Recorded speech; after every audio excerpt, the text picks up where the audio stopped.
Sa isang maliit ngunit maayos na buhay sa probinsya, tahimik na lumilipas ang bawat araw para kina Nora at sa kanyang dalawang anak. Ngunit sa kabila ng katahimikan, may isang puwang na hindi kailanman napunan. Ang presensya ng haligi ng kanilang tahanan, si Mang Roman. Si Mang Roman ay isang OFW na matagal nang nagtatrabaho sa Israel bilang caregiver. Ilang taon na rin siyang pabalik-balik sa dayuhang bansa. Iniiwan ang kanyang pamilya sa Pilipinas upang matustusan ang kanilang pangangailangan. Hindi madali ang kanyang pinagdaraanan. Malayo sa pamilya, pagod sa trabaho, at madalas ay kinakain ng lungkot sa gabi. Ngunit sa kabila ng lahat, hindi siya sumusuko. Para ito sa mga anak ko, palagi niyang sinasabi sa sarili. Sa bawat padala niyang pera, hindi lamang ito simpleng remittance. Ito ay bunga ng kanyang pawis, pagod, at mga gabing pinipilit niyang huwag umiyak sa pangungulila. Alam niyang mahal ang pagpapaaral sa kolehiyo, lalo na't ang kanyang panganay na si Jennifer ay nasa huling taon na sa medisina. Malaki ang gastos, tuition, libro, at iba pang bayarin. Ngunit ni minsan ay hindi niya pinagsisihan ang lahat ng ito. Basta't makapagtapos ka, anak. Yun lang tanging hiling ko. Wika niya sa tuwing nakakausap niya sa video call ang kanyang mga anak. Samantala, ang kanyang bunsong si Albert ay nasa 2nd taon naman ng kursong architecture. Tahimik ngunit masipag, tulad ng kanyang ama. Hindi man siya kasing expensive ni Jennifer, ipinapakita niya ang kanyang pagmamahal sa pamamagitan ng pagsisikap sa pag-aaral. Sa bahay, si Nora ang tumatayong ilaw ng tahanan. Siya ang gumagabay, nag-aalaga, at nagsisilbing parehong ina at ama sa kanilang mga anak. Hindi madali ang kanyang papel, lalo na't mag-isa niyang hinaharap ang lahat. Problema sa bahay, emosyonal na pangangailangan ng mga bata, at kung ano-ano pa. Konting tiis pa, bulong niya sa sarili tuwing napapagod. Sa kabila ng lahat ng hirap, nananatiling buo ang pamilya nila. Hindi man pisikal, ngunit sa puso at panalangin. Araw-araw, sabay-sabay silang nagdarasal, hinihiling ang kaligtasan ni Mang Roman at ang katuparan ng kanilang mga pangarap. Sa Israel, habang inaalagaan ni Mang Roman ang kanyang matandang pasyente, madalas siyang mapatingin sa langit. Iniisip niya ang kanyang pamilya. Kung kumain na ba ang mga ito, kung ligtas pa sila, kung masaya pa ba sila kahit wala siya sa tabi nila. Isang gabi, habang hawak ang kanyang cellphone, muling tinignan ni Mang Roman ang litrato ng kanyang pamilya. Nakangiti si Nora, habang magkatabi sina Jennifer at Albert. Mga mukhang puno ng pag-asa. Napangiti siya, ngunit kasabay nito ang bahagyang kirot sa kanyang puso. Malapit na, konting tiis na lang, bulong niya. Hindi niya alam, ang mga salitang iyon ang siyang magiging simula ng isang malaking pagbabago sa kanilang buhay. Isang pagsubok na magpapakita kung hanggang saan ang kayang isakripisyo ng isang ama para sa kanyang pamilya. Sa ngayon, patuloy siyang lumalaban, patuloy siyang nagsusumikap. Dahil para kay Mang Roman, ang tunay na kayamanan ay hindi nasusukat sa pera, kung hindi sa pagmamahal na kanyang ibinubuhos para sa kanyang pamilya, kahit gaano pa kalayo ang pagitan nila. Maaga pa lamang ay gising na si Mang Roman sa kanyang maliit na silid sa Israel. Tahimik ang paligid. Tanging tunog ng orasan at mahihinang yabag mula sa kabilang kwarto ang maririnig. Daan-daan siyang bumangon. Inunat ang katawan na tila ba hindi nakakapagpahinga ng sapat. Ngunit gaya ng nakasanayan, hindi siya nagreklamo. Isa na namang araw ng pagtitiis ang kanyang haharapin. Bilang isang caregiver, nakaatang sa kanyang balikat ang responsibilidad sa pag-aalaga ng isang matandang pasyente. Mula sa pagpapakain, pagpapaligo, pagbibigay ng gamot, hanggang sa pakikipag-usap dito upang hindi ito malungkot. Lahat ng iyon ay ginagawa niya ng buong puso. Ngunit sa likod ng kanyang malasakit, naroon ang pagod na hindi niya maipakita. Madalas, kahit masama ang pakiramdam, pinipilit pa rin niyang pumasok sa trabaho. Walang absent sa buhay ng isang OFW, lalo na kung may pamilyang umaasa sa kanya. Hindi pwedeng sumuko, bulong niya sa sarili habang naghahanda ng almusal para sa kanyang pasyente. Sa tuwing may libreng sandali, kinukuha niya ang kanyang cellphone na tinitignan ang mga mensahe ng kanyang pamilya. Minsan ay mga simpleng, "Kumain ka na po ba, Tay?" mula kay Jennifer. O kung hindi naman, "Ingat po kayo palagi." Mula naman kay Albert. Maliit na bagay man para sa iba, ngunit para kay Mang Roman, sapat na iyon upang maibsan ang kanyang lungkot. Ngunit hindi rin nawawala ang mga pagkakataong nakakaramdam siya ng lungkot at pangungulila. Sa tuwing makakakita siya ng mga pamilyang magkakasama sa parke o sa mga kainan, hindi niya maiwasang mapaisip. Kailan kaya ulit? Tanong niya sa sarili. Samantala, sa Pilipinas, hindi rin madali ang buhay para kay Nora. Araw-araw ay maaga siyang gumigising upang ihanda ang pangangailangan ng kanyang mga anak. Siya ang nagbabayad ng mga bayarin na ipinapadala ng kanyang asawa, nag-aasikaso sa bahay, at nagsisilbing sandigan ng kanyang mga anak sa lahat ng oras. Kapag may problema, siya ang unang tinatakbuhan ng mga ito. "Mama, kulang pa po ako sa bayad ko sa project," sabi ni Albert isang gabi. Napabuntong hininga si Nora, ngunit agad rin siyang umiti. "Sige anak, gagawa natin ng paraan ha. Parating na rin ang padala ng tatay mo," sagot niya, kahit alam niyang kailangan niyang paghatian ang bawat sentimo. Si Jennifer naman ay abala sa kanyang pag-aaral bilang isang med student. Halos wala na siyang pahinga. Ngunit sa kabila ng pagod, hindi niya nakakalimutang kamustahin ang kanyang ama. "Tay, kamusta po? Huwag po kayong mag-alalay, Tay. Konting panahon na lang po ay makakatulong na rin po ako sa inyo," sabi niya sa isang video call. Napangiti si Mang Roman, kahit ramdam niya ang pagod. "Okay naman ako anak. Walang pagod-pagod pagpara sa inyo." Sa bawat araw na lumilipas, patuloy ang kanilang laban. Magkalayo man, iisa ang layunin, ang makamit ang kanilang mga pangarap. Ngunit sa likod ng lahat ng ito, may mga bagay na hindi nila kontrolado. Mga pangyayaring kayang baguhin ang kanilang mga plano at susubok sa tibay ng kanilang pamilya. Sa ngayon, patuloy pa rin ang ikot ng kanilang buhay.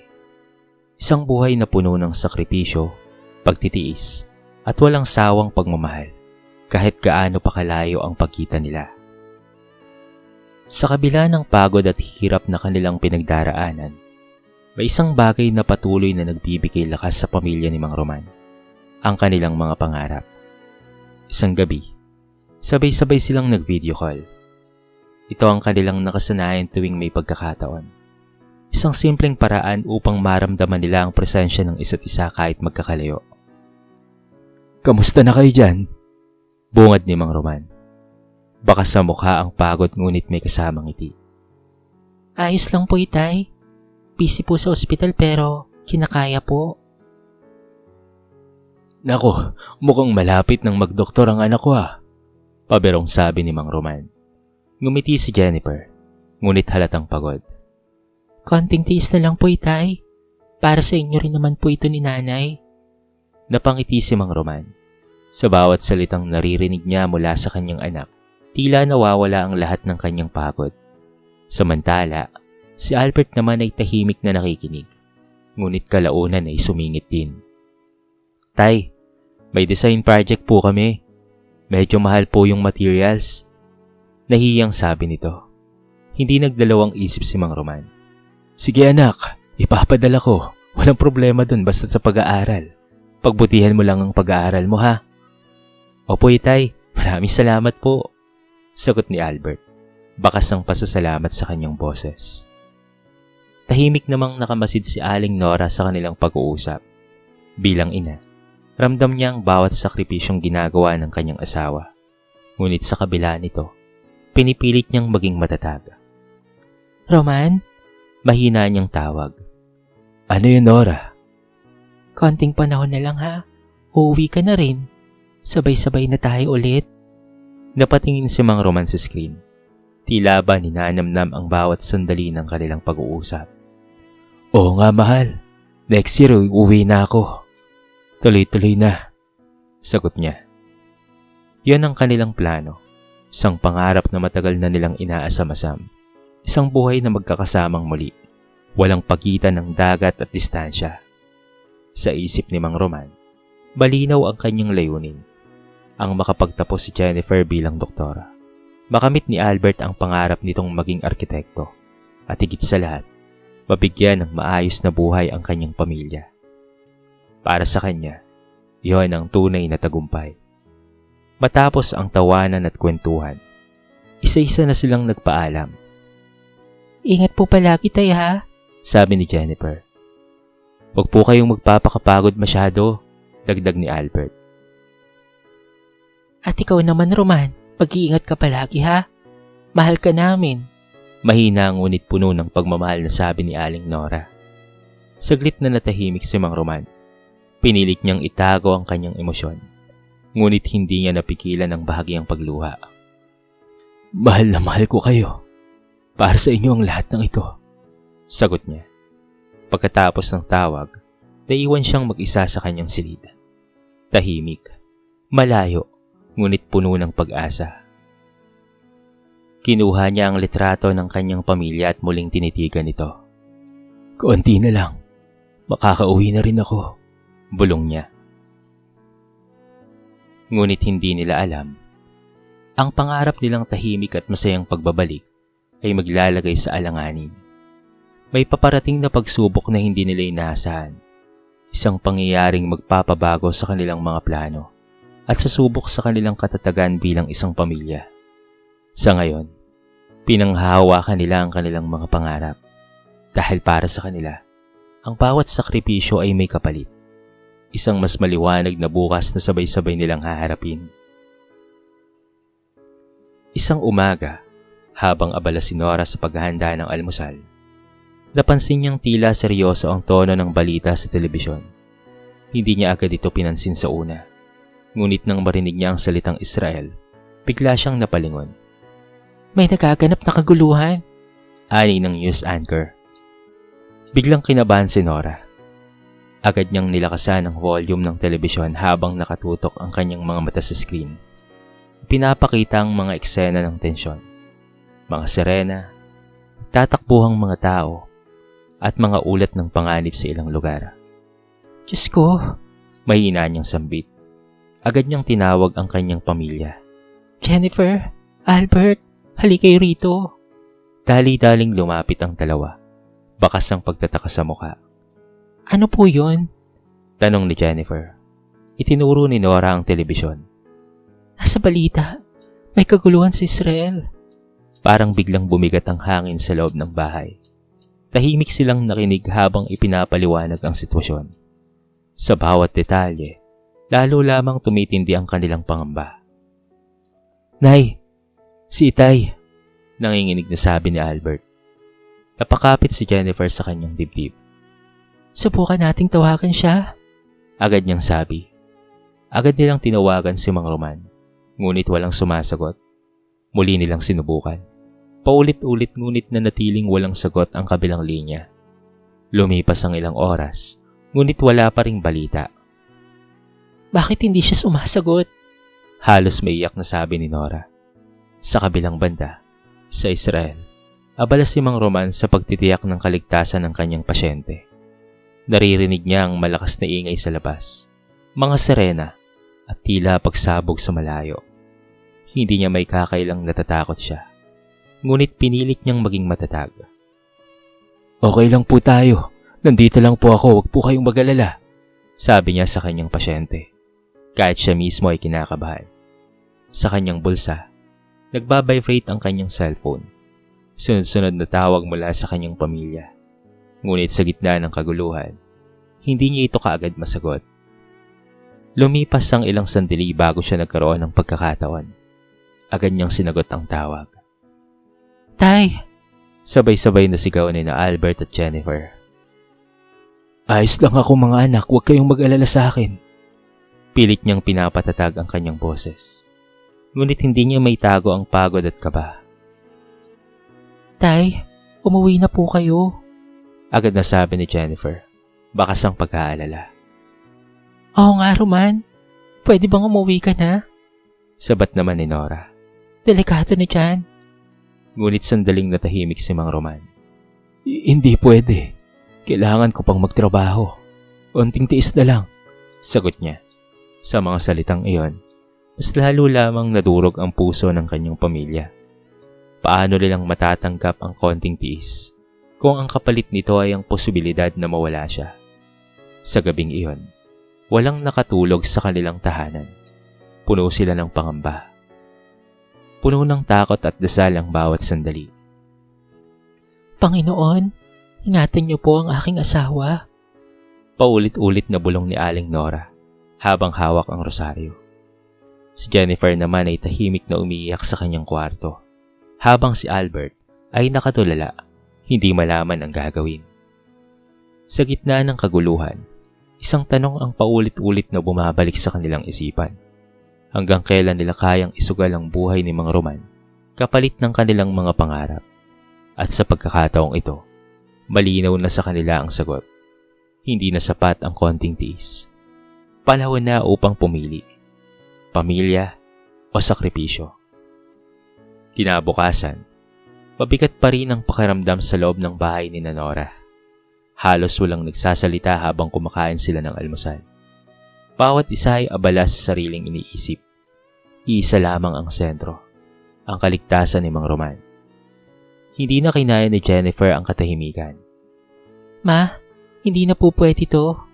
Mahina ang ngunit buo niyang sabi. Napatingin si Aling Nora sa kanya. Kailangan na po nating pauwiin si Itay. Hindi na safe doon. Tahimik na tumango si Albert. Kahit hindi siya madalas magsalita, malinaw ang kanyang paninindigan. Oo nga po ma, kahit mahirap, ang mas mahalaga ay si Itay. Napabuntong hininga si Aling Nora. Alam niyang tama ang kanyang mga anak. Ngunit alam rin niyang hindi magiging madali ang kumbinsihin si Mang Roman. Pero mahalaga sa kanya ang trabaho niya para sa inyo mga anak, sagot niya. Pero paano po kung may mangyari sa kanyang masama? Agad na sagot naman ni Jennifer. Napuno ng emosyon ang kanyang boses. Ano pang silbi ng lahat kung wala naman na siya? Natahimik si Nora. Wala siyang maisagot. Makalipas ang ilang sandali, muling tinawagan nila si Mang Roman. Sa pagkakataong ito, agad itong sumagot. Ano yun? Bakit tumawag kayo kaagad? Tanong niya, na tila nag-aalala. Tay, bungad ni Jennifer. Pilit na pinipigil ang luha. Pwede po bang umuwi na kayo? Nagkaroon ng maikling katahimikan sa kabilang linya.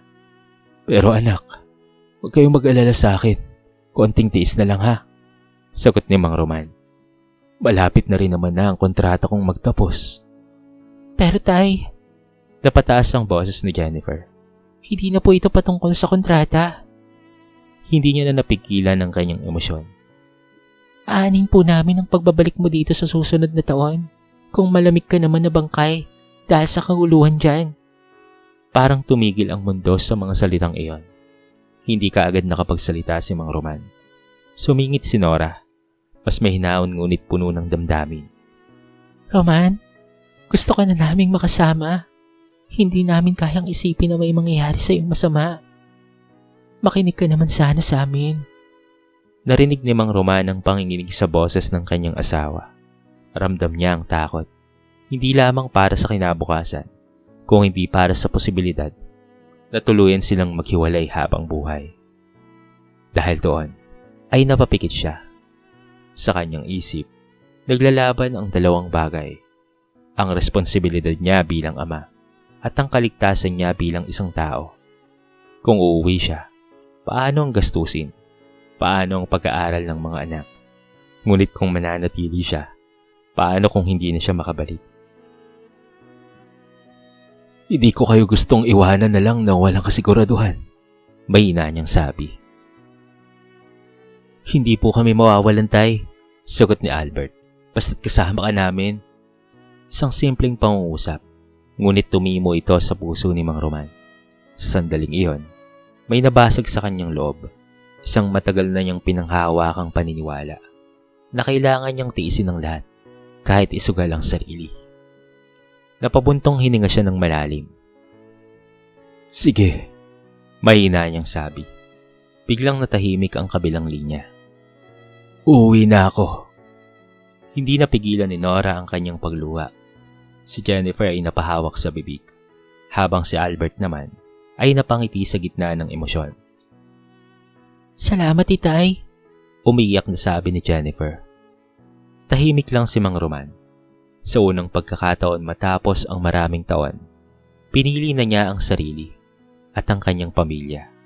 At bagamat hindi niya alam kung ano ang naghihintay sa kanya sa pag-uwi, isang bagay ang malinaw. Mas pipiliin niyang magsimulang muli kaysa tuluyang mawala sa piling ng mga mahal niya. Ilang linggo ang lumipas matapos ang mabigat na desisyon ni Mang Roman. Hindi naging madali ang proseso ng kanyang pag-uwi. Kailangang tapusin ang ilang responsibilidad, magpaalam sa kanyang amo at ayusin ang kanyang mga papeles. Ngunit sa bawat araw na lumilipas, mas lalo niyang nararamdaman ang pananabik na makasamang muli ang kanyang pamilya. Sa huling araw niya sa Israel, tahimik siyang nakatayo sa labas ng bahay ng kanyang inaalagaan. Pinagmamasdan niya ang kalangitan. Ang parehong langit na madalas niyang tinitingnan tuwing siya'y nangungulila. Salamat po, Panginoon, pulong niya. Salamat sa lahat ng natutunan niya, sa mga sakripisyong kanyang tiniis, at higit sa lahat, sa pagkakataong makabalik ng ligtas. Hindi niya akalaing darating ang araw na ito ng mas maaga sa kanyang plano. Sa airport habang hinihintay ang kanyang flight, hindi niya maiwasang mapangiti. Hawak niya ang maliit na bag. Tila ba mas magaang ito kumpara sa bigat na matagal na niyang dinadala sa kanyang puso. Sa Pilipinas, hindi mapakali sina Nora, Jennifer, at Albert. Halos hindi sila makatulog sa sobrang excitement at kaba. Ma, anong oras po ulit dating ni Tatay? Tanong ni Albert. Mga hapon daw, anak, sagot ni Nora. Pilit na pinapakalma ang sarili. Si Jennifer naman ay tahimik lang, ngunit halatang puno ng emosyon. Ilang taon na niyang hinihintay ang sandaling ito. Ang makasamang muli ang kanilang ama. Hindi sa screen, kung hindi sa totoong buhay. Sa wakas dumating na ang pinakahihintay na oras. Sa airport, siksikan ng mga tao, mga pamilyang naghihintay, mga OFW na bagong dating, at mga luha ang reunion. Sa gitna ng lahat, nakatayo si Nora at ang kanyang mga anak. Sabik na makita si Mang Roman. Hanggang sa maya-maya, Tay! Sigaw ni Albert nang makita ang isang pamilyar na mukha mula sa dumarating na mga pasahero. Napatigil si Mang Roman. Agad niyang hinanap ang pinanggagalingan ng tinig. At doon niya sila nakita, ang kanyang pamilya. Hindi na siya nagdalawang isip. Mabilis siyang naglakad papunta sa kanila. At sa loob ng ilang segundo, maigpit silang nagkayakapan. Roman! Umiiyak na sabi ni Nora habang yakap ang kanyang asawa. Bahal! Sambit ni Mang Roman. Hindi na rin napigilan ang kanyang emosyon. Si Jennifer at Albert ay kapwa umiyak. Nakayakap sila sa kanilang ama na matagal na nilang hindi nakasama. Sa sandaling iyon, tila ba nawala ang lahat ng pagod, lungkot, at takot na kanilang pinagdaanan. Kumpleto na silang muli. Salamat po, Panginoon, bulong ni Mang Roman habang yakap ang kanyang pamilya. Sa unang pagkakataon matapos ang mahabang panahon, naramdaman niya ang tunay na kapayapaan. Habang pauwi sila, tahimik ngunit puno ng saya ang kanilang biyahe. Walang kailangang sabihin. Sapat na ang presensya ng isa't isa. Pagdating sa bahay, napatingin si Mang Roman sa paligid. Pareho pa rin, ngunit mas may buhay na. Dito na ulit ako, sabi niya, may ngiti sa labi. Hindi man marangya ang kanilang tahanan, Ngunit ito ang lugar kung saan naroon ang kanyang tunay na kayamanan, ang kanyang pamilya. Sa gabing iyon, sabay-sabay silang kumain, nagtawanan at nagkwentuhan. Mga simpleng bagay na matagal na niyang hindi naranasan. Habang pinagmamasdan niya ang kanyang pamilya, napagtanto niya ang isang mahalagang bagay. Hindi nasusukat sa laki ng kita ang tunay na tagumpay, kung hindi sa pagkakataong makasama ang mga taong mahal mo. At sa pagkakataong ito, alam niyang tama ang kanyang naging desisyon, dahil ang pagbabalik niya ay hindi tanda ng pagtatapos, kung hindi simula ng isang bagong buhay. Lumipas ang mga araw na tila ba napakabilis, ngunit sa bawat sandali, ramdam ni Mang Roman ang kapayapaang matagal na niyang hinahanap. Hindi na siya nagigising sa malamig na silid sa ibang bansa. Hindi na siya nag-iisa sa pagkainan. Dahil sa wakas, naroon na siya, kasama ang kanyang pamilya. Isang umaga, maaga siyang nagising at lumabas ng bahay.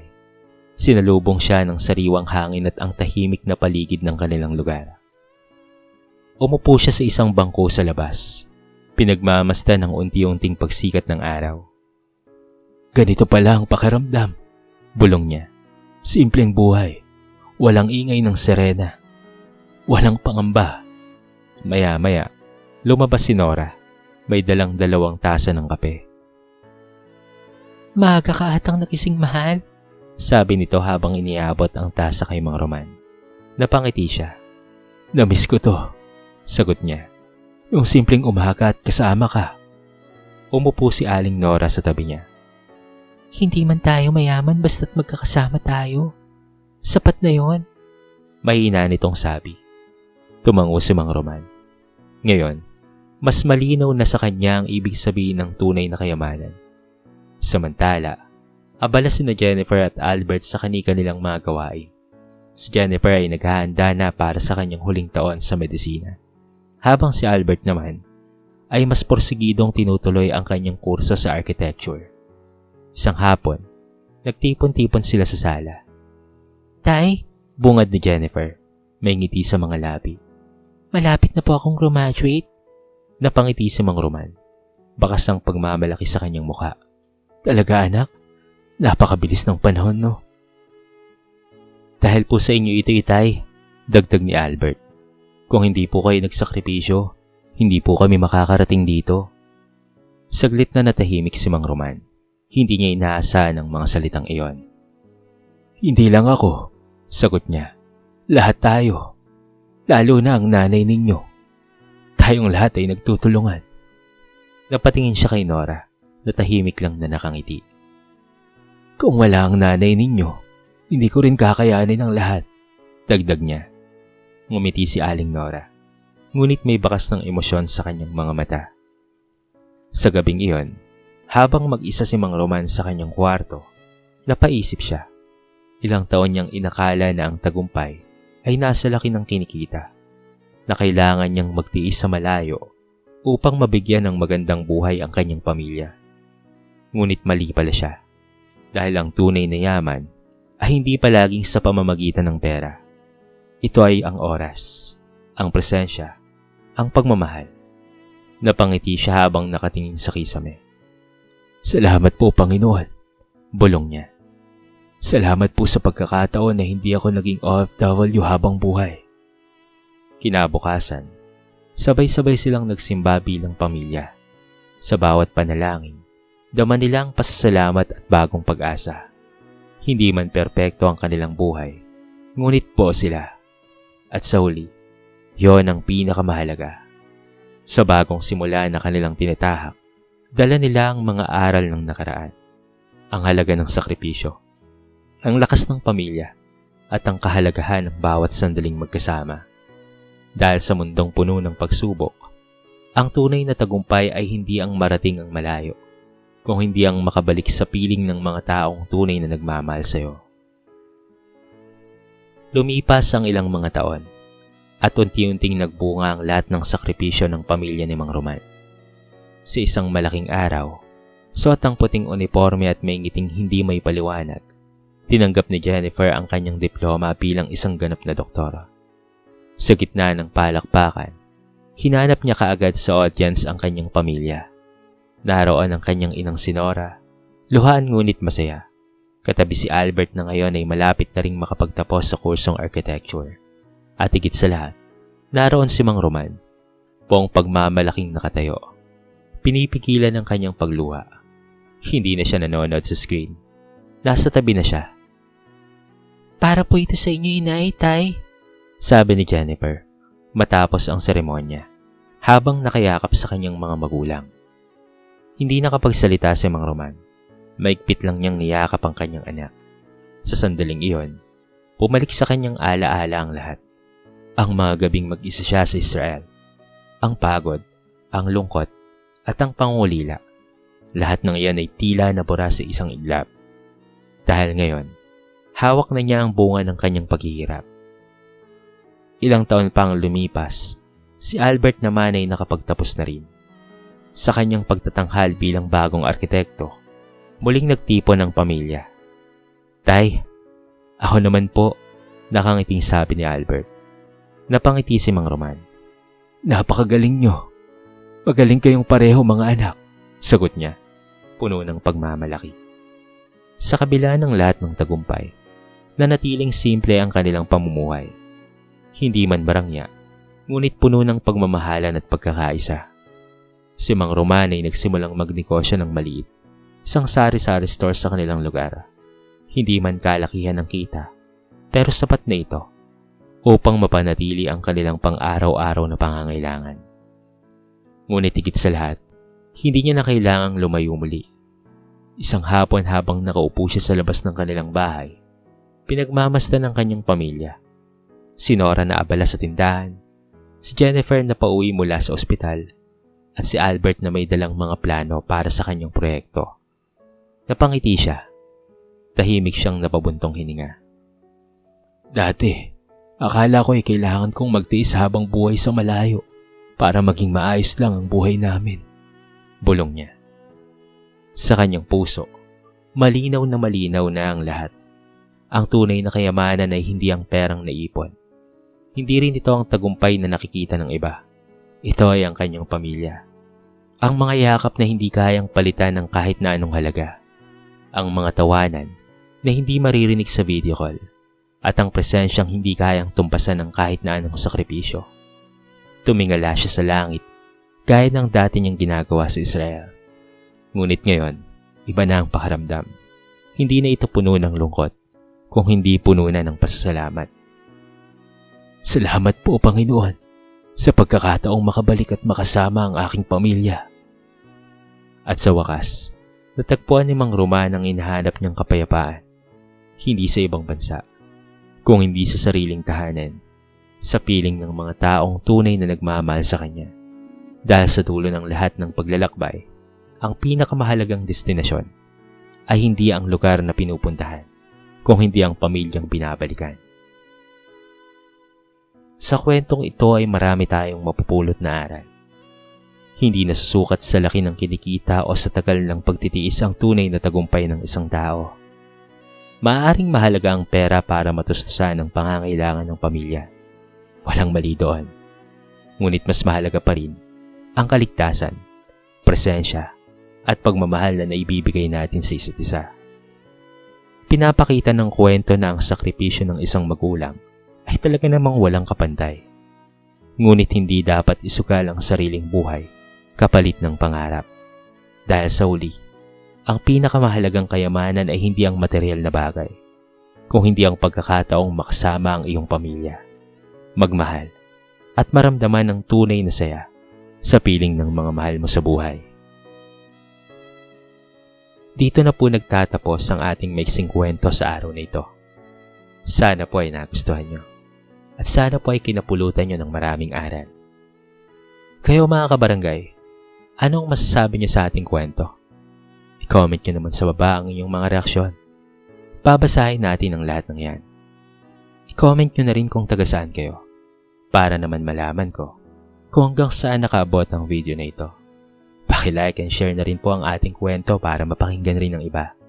At kung bago ka pa lamang sa ating channel, Baka naman pwedeng pakihit ang subscribe button at bell notification button para palagi kang updated sa mga bago nating upload na katulad nito. So paano mga kabarangay? Hanggang sa muli. Thank you so much and peace out.